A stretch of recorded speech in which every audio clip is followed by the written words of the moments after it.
China is a good old-fashioned schoolyard bully at world forums, especially at the United Nations Human Rights Council. On Monday, when Hong Kong activist Denise Ho spoke at the Council's meeting and urged the international community to increase pressure on China, this is what happened.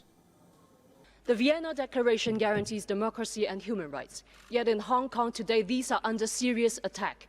Last month, 2 million people walked in peaceful protests, fighting an extradition bill that would remove the firewall, protecting Hong Kong from interference of the Chinese government. Police shot rubber bullets and 150 tear gas bombs against unarmed protesters. Sorry, there is a point of order. I give the floor to China. A diplomat from Beijing interrupted her, not once, but twice. But the first secretary at the Chinese mission raising points of order, it's a procedure member states use when they feel that a speaker has breached United Nations rules. He claimed that Denise Ho was misleading the world by equating Hong Kong and China, when Hong Kong is but a part of China. This at a time when China-backed Hong Kong government has been battered by protests back home. Denise Ho is a pro-democracy Cantonese pop star who has joined the huge marches of protesters calling for democratic reform and a stop to the stifling of freedoms in the semi-autonomous Hong Kong.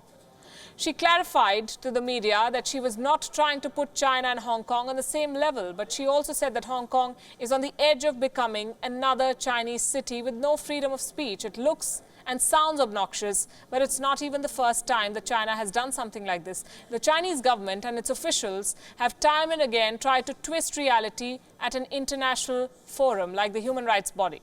Weeks ago, Xinjiang's vice governor set off on a propaganda rant when he spoke at the UNHRC. Without a single word on the human rights abuses in the region, he said, and I'm quoting, "People in Xinjiang are united as closely as the seeds of a pomegranate." Why not? Not a word on how, in the name of re-education, millions of Uyghur Muslims have been locked up in internment camps. Since 2017, China has detained an estimated 1 to 2 million Uyghurs and other Muslims. It's a scenario that is scarily reminiscent of the horrors of the Holocaust, some say. And what makes it worse is that the UN too is not being able to do much about it. In April, when the United Nations chief Antonio Guterres attended a Belt and Road Forum meeting in Beijing, China's human rights abuses was notably absent from his remarks and from the visit generally. There were reports of how it was taken up on the sidelines of the forum, but largely what's being described now as a crime against humanity was overshadowed, and China gets away with it every time.